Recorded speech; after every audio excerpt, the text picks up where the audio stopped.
जब व्यक्ति financial institution पे जाता है तो वहां से बोले जा रहा है कि ये बैंक ने काटा है, और जब बैंक में जा रहे हैं तो बैंक वाले बोल दे रहे हैं कि फाइनेंशियल इंस्टीट्यूशन ने काटा है।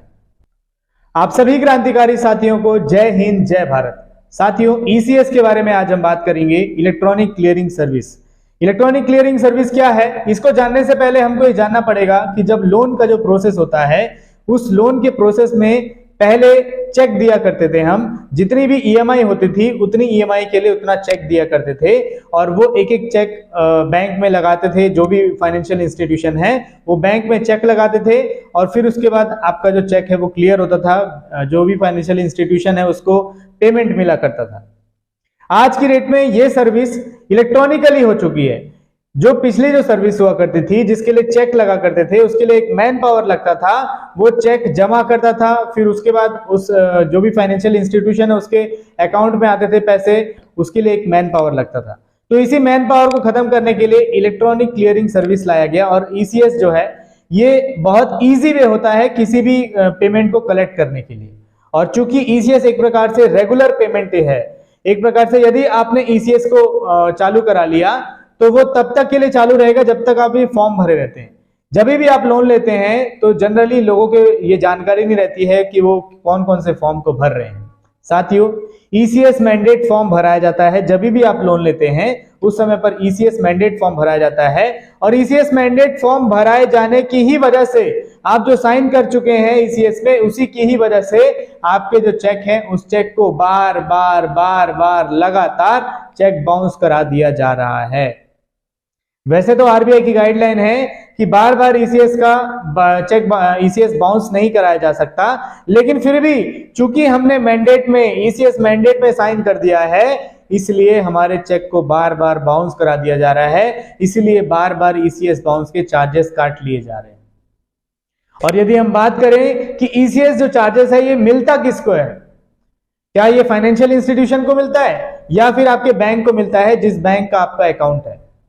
साथियों, जब आप मिनी स्टेटमेंट निकालेंगे, जब आप स्टेटमेंट निकालेंगे तो ऐसा जानकारी मिलेगा कि फाइनेंशियल इंस्टीट्यूशन के बारे में लिखा रहेगा, जैसे कि फॉर एग्जांपल XYZ इंस्टीट्यूशन, उसमें लिखा रहेगा कि फाइनेंशियल इंस्टीट्यूशन के द्वारा काटा गया, लेकिन वो आपको केवल दिख रहा है।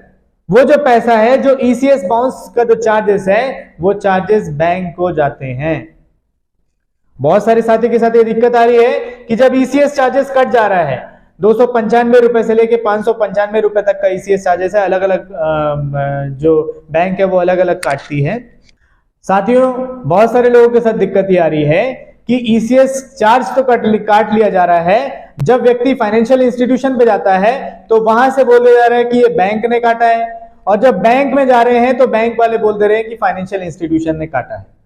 साथियों, ये आप सभी को आज से क्लियर हो जाना चाहिए कि जो ईसीएस चार्ज है, यदि आपका जो ईसीएस है वो क्लियर नहीं हुआ तो जो ईसीएस का जो बाउंस चार्ज है, वो जितना भी रुपए यदि फाइनेंशियल इंस्टीट्यूशन यदि काटा जा रहा है आपके अकाउंट से, तो वो पैसा आपके बैंक में जा रहा है, वो फाइनेंशियल इंस्टीट्यूशन को नहीं जा रहा, वो बैंक में जा रहा है।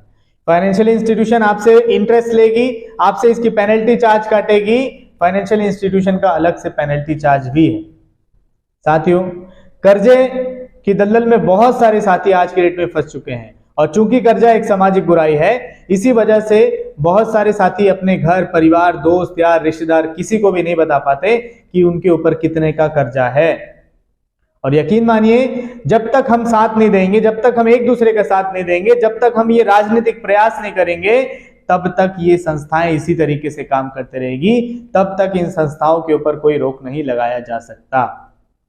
इसलिए हम सबको मिलकर एक राजनीतिक प्रयास करना पड़ेगा, सार्थक राजनीति करनी पड़ेगी, तब जाकर जनता को रियायत दी जा सकती है। वर्तमान में जितने भी राजनेता मिलेंगे वो इस प्रकार के मुद्दों को इन्वॉल्व नहीं करना चाहते। वर्तमान में आपको जितने भी राजनेता मिलेंगे वो केवल कुछ ही मुद्दों पर काम करेंगे, जैसे हिंदू मुसलमान, शमशान कब्रिस्तान, पाकिस्तान, भारत पाकिस्तान, ये इस प्रकार से जो एक नैरेटिव सेट है, जो भी पॉलिटिकल एजेंडा सेट है, उस एजेंडे के ऊपर काम करेंगे। वर्तमान में जितने भी राजनेता हैं वो आपकी इस समस्या को नहीं उठा पाएंगे। जनता से जुड़ी हुई जो समस्या है उसको समझने के लिए, उसको उठाने के लिए आम जनता में से ही लोगों को आना पड़ेगा। आप भी आइए, राजनीति में इन्वॉल्व होइए, सक्रिय राजनीति में इन्वॉल्व होइए, साथ मिलकर प्रयास करेंगे और भारत देश के एक एक नागरिक का एक एक रुपए का कर्जा माफ कराएंगे। आज के लिए इतना ही। कोशिश करूंगा फिर किसी और वीडियो पे किसी और टॉपिक को लेकर आप सभी से बात कर सकूं। अभी के लिए इतना ही। जय हिंद, जय भारत।